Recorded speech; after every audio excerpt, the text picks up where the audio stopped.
Good evening mga ka-kitchen. Ito na naman tayo at magluluto tayo ng napakasimple at napakasarap na pork belly with potato. Ayan, wala na tayong maluto guys, kaya ayan na lang. Ayan, let's get started. So meron tayo ditong kawali. And then nagpainit na tayo ng konting olive oil at ipiprito muna natin ang ating potato dahil kailangan na natin siyang lutuin guys. Kaya invento naman pag may time. Ayan. So ayan, ipa-fry muna natin siya. And then i-set aside natin. And then after nating maalis sa kawali ang ating potato, ang ating pork belly naman, ang ating i-stir fry. Prituin muna natin siya para maging crunchy siya ng konti. Ayan. So, hayaan lang natin siyang dahil nagtatalsik siya guys. Kaya kailangan lang nating alug-alugin.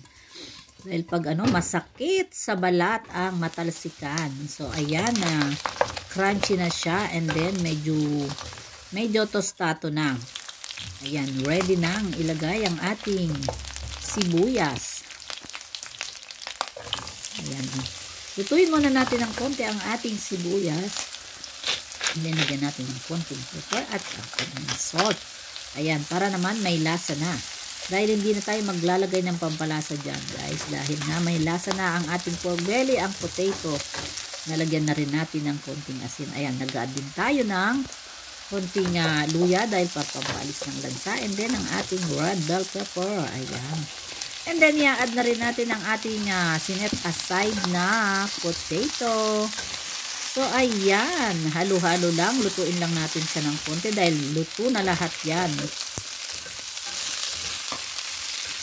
So, ayan. Halo-haluin lang natin ng konti. And then, lagay na rin ng ating spring onion. So, ayan. Para naman may ibang kulay ang ating green na spring onion. So, ayan. Kung nagustuhan niyo po ang ating video, paki-like and share naman po. At, syempre, huwag niyong kalimutang i-like and share. At syempre, naglagay din tayo ng konting sauce. May lasa na rin yan. Nilagyan natin siya ng konting slurry, guys. Ayan, alam niyo na kung anong nilagay natin. Konting oyster sauce, konting sugar, at konting water. At saka ang ating cornstarch.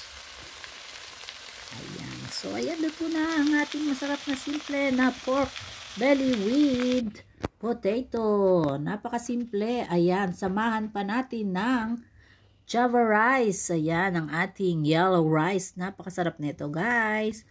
Ayan po, kung di pa kayo nakafollow kay Ruiza's Kitchen and Recipe, ayan po, paki-follow naman. Thank you for watching. Bye!